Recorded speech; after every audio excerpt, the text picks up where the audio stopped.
नमस्कार। मैं Bharti Dwivedi, assistant professor, department of Sanskrit, Jain college Dhurwa से सेमेस्टर 3 के पाठ्यक्रम में सम्मिलित गीता के द्वितीय अध्याय का सारांश लेकर आज उपस्थित हूँ।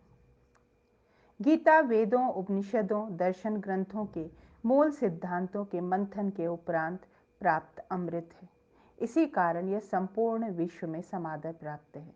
गीता का दर्शन गृहस्थ धर्म में रहते हुए जीवन के परम लक्ष्य मोक्ष को सुलभ बनाता है, साथ ही लौकिक जीवन में भी मार्गदर्शक की भूमिका निभाता है। गीता की उत्पत्ति कुरुक्षेत्र के युद्ध स्थल पर हुई है। कौरवों और पांडवों का युद्ध प्रारंभ होने वाला है। धर्म व अधर्म के मध्य युद्ध अवश्यम भावी हो गया है। अर्जुन युद्ध स्थल पर विपक्ष में अपने परिजनों को युद्धार्थ सज्ज देखकर विषाद से भर उठते हैं। वह किंग कर्तव्य विमूढ़ हैं। उनके हृदय में वैराग्य उत्पन्न हो रहा है। वह सारथी बने कृष्ण से कहते हैं कि स्वजनों को मारकर मैं राज्य का सुख नहीं चाहता, बल्कि स्वजनों को मारकर तो मैं पाप का ही भागी बनूंगा। कुल की हत्या का पाप मुझसे न हो सकेगा। स्त्रियां अनाथ हो जाएंगी। तज्जन्य सामाजिक अव्यवस्था उत्पन्न होगी। संकर जातियों की उत्पत्ति की संभावना उत्पन्न होगी। पितरों को तर्पण नहीं मिलेगा। किसी भी प्रकार यह युद्ध करणीय कर्म प्रतीत नहीं हो रहा।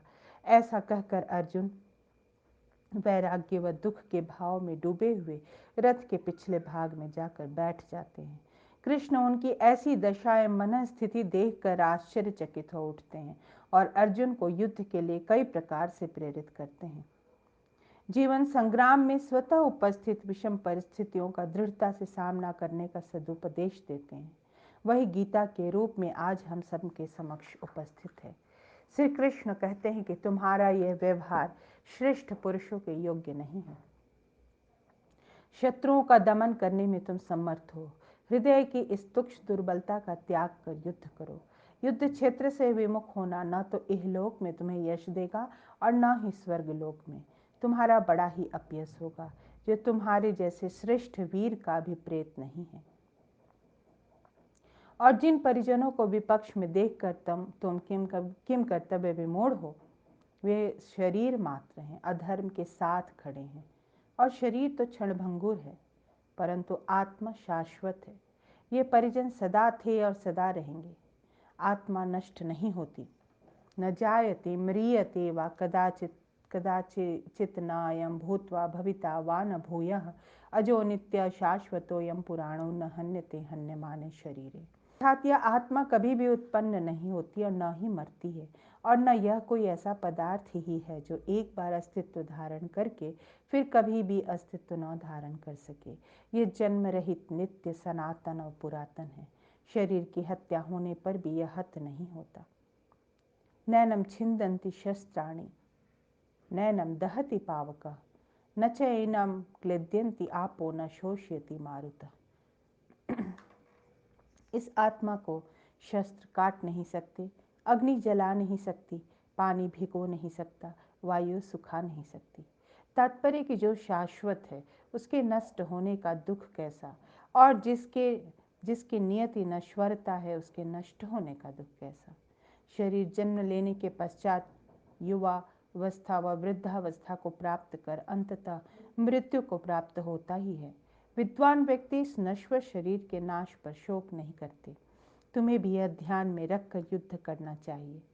क्षत्रिय का तो यह परम धर्म है कि वह कर धर्म की रक्षा के लिए युद्ध करे। यदि वह ऐसा नहीं करता तो अपना यश तो खो ही देता है, पाप का भी भागी बनता है। और सम्मानित पुरुष के लिए अपकीर्ति मरण तुल्य होती है। यदि तुम युद्ध से विरत हो गए तो तुम्हें पलायन करने वाला जानकर तुम्हारा बड़ा ही अपयश होगा। यदि युद्ध करते हुए तुम मारे जाते हो तो स्वर्ग को प्राप्त करोगे, और यदि विजयी होते हो तो पृथ्वी का भोग करोगे। इसलिए तुम युद्ध का निश्चय कर उठो, खड़े हो। हतो वा प्राप्स्यसि स्वर्गम जित्वा वा मोक्ष्यसे महिम तस्मात् उत्तिष्ठ कौन्तेय युद्धाय कृत निश्चय। यहाँ भगवान कृष्ण ने अर्जुन को लोक दर्शन का सदुपदेश दिया है। सांसारिक धर्म यही है कि पहले संसार में स्वयं उपस्थित करणीय कर्तव्य को व्यक्ति अपना धर्म मानकर पूरा करे, अन्यथा अपकीर्ति पाकर परलोक सुधर भी जाए तो वह किस काम का। वह कहते हैं कि तुम्हें स्वर्ग की या राज्य की कामना नहीं है, फिर भी अपना कर्तव्य जानकर निष्काम भाव से युद्ध करो। सुख या दुख, हानि या लाभ, जय या पराजय, दोनों को एक समान मानकर इस भाव से युद्ध करो कि भगवत प्रेरणा से यह युद्ध उपस्थित हुआ है। इसका परिणाम जो भी हो, फल जो भी प्राप्त हो, चूंकि यह स्वयं उपस्थित युद्ध है, अतः इसको अपना कर्तव्य जानो। निष्काम भाव से युद्ध कर तुम पाप के भी भागी नहीं बनोगे। इस प्रकार सांख्य दर्शनानुसार बुद्धि का दिग्दर्शन कराकर श्री कृष्ण अर्जुन से बुद्धि को स्थिर करने के लिए कहते हैं। द्विविधा ही अज्ञान है। मैं जो काम कर रहा हूँ यह कर्तव्य है या अकर्तव्य। जब तक यह द्विविधा रहती है तब तक अज्ञान रहता है। बुद्धिमान या ज्ञानी व्यक्ति वही होता है जिसकी एकात्मक बुद्धि होती है, और अज्ञानी तो सैकड़ों विचार रखता है, उसकी बुद्धि निश्चयात्मिका नहीं होती। जिनकी बुद्धि एकात्मिका नहीं होती वे अधःपतित होते हैं। आगे कृष्ण कहते हैं कि वेदों से प्राप्त ज्ञान भी सांसारिक विषयों को ही देता है। उनमें भी ऐसी क्रियाएं हैं जो पुनर्जन्म को देती हैं। इसलिए तुम तीनों वेदों से परे आत्मपरायण बनो। कृष्ण के कथन का अभिप्राय कर्मकांड की निंदा नहीं है, किंतु उन्होंने स्पष्ट रूप से कर्मकांड के आडंबरम कर्मकांड ही सर्वस्व है, इस प्रकार जीव को कर्मकांड के प्रति भ्रमित रखने की निंदा की है।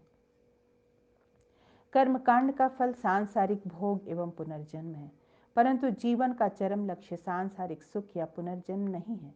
वास्तविक लक्ष्य तो मोक्ष है, जो कर्मकांड से किसी भी प्रकार साध्य नहीं है।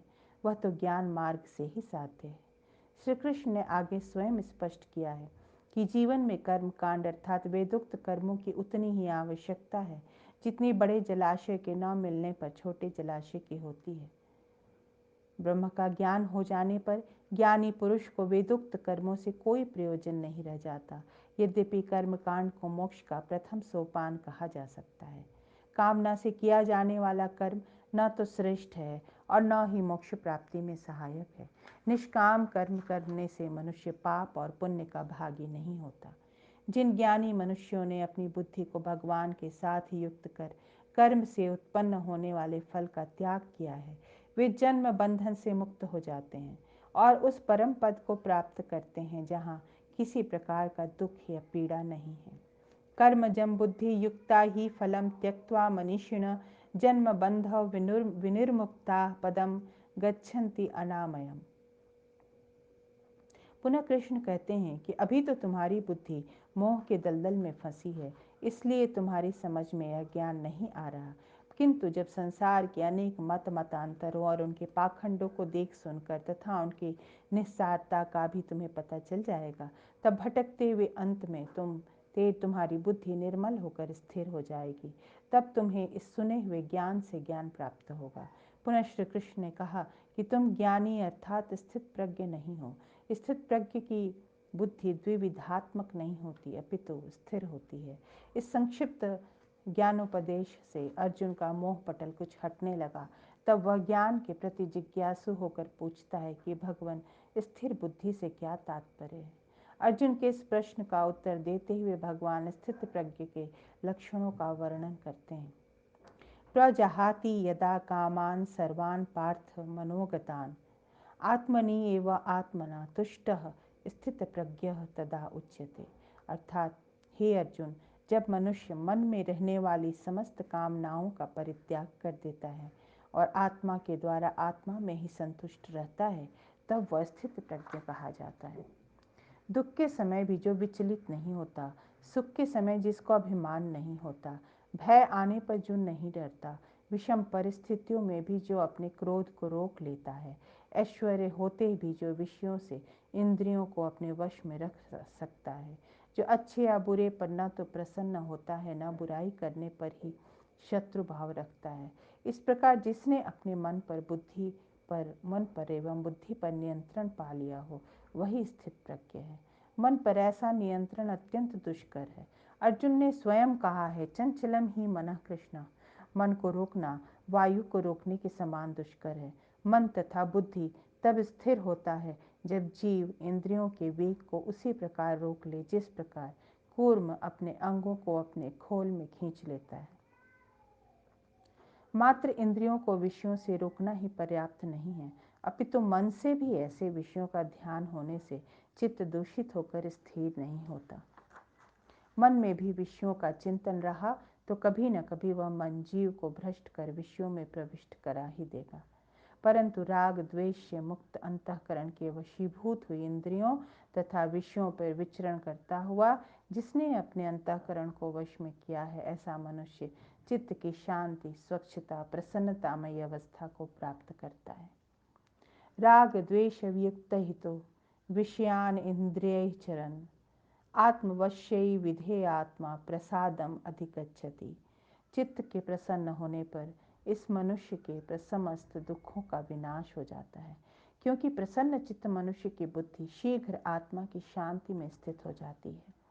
प्रसादे सर्व दुखानां हानि अस्य उपजायते प्रसन्न चेतसः ही आशु बुद्धि पर्यवतिष्ठति।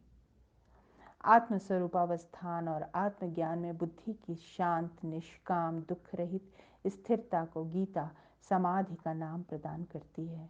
जीव के परमार्थ के पथ से भ्रष्ट कराने वाली मन और इंद्रियां ही हैं। जीव को परमार्थ के पथ से भ्रष्ट कराने वाली ये मन और इंद्रियां ही हैं। जिसकी इंद्रियां उसके वश में हैं, उसकी बुद्धि आत्म शांति और आत्मज्ञान में प्रतिष्ठित होती है। सर्वसाधारण मनुष्यों के लिए जो रात्रि है उसमें इंद्रिय संयमी, आत्म संयमी मनुष्य जागता है। जिसमें साधारण मनुष्य जागते हैं वह आत्मदर्शी मुनि के लिए रात्रि होती है। जो मनुष्य समस्त कामनाओं का परित्याग करके मैं की भावना से रहित, स्पृहा, लालसा से रहित होकर कर्म करता है वह शांति को प्राप्त होता है। हे पृथा पुत्र अर्जुन, यह अवस्था ब्राह्मी स्थिति है। इसको प्राप्त कर लेने पर मनुष्य प्राकृतिक पदार्थों के बाहरी सौंदर्य से मोहित नहीं होता। अपने जीवन के अंतिम समय में भी इस अवस्था में स्थित हो जाने पर मनुष्य निर्वाण को प्राप्त हो जाता है। इस अध्याय के अंत में जो बुद्धि योग और ब्राह्मी स्थिति में उसकी परिसमाप्ति का वर्णन किया गया है, इसमें बीज रूप में गीता की अधिकांश शिक्षा आ जाती है। वह है निष्काम कर्म, समता, बाह्य संन्यास का परित्याग और भगवान के प्रति भक्ति का सिद्धांत। यहाँ सांख्य, योग और वेदांत की सूक्ष्म रूप से एकता की गई है, जो कि गीता की शिक्षा का पहला आधार है। यही सब कुछ नहीं है, किंतु यह ज्ञान एवं कर्म की पहली अपरिहार्य व्यवहारिक एकता है और जीवात्मा की परिपूर्णता के लिए परमावश्यक उच्चतम और तीव्रतम तत्व जो भगवत प्रेम और भक्ति है, उसका भी यहाँ संकेत कर दिया गया है। धन्यवाद।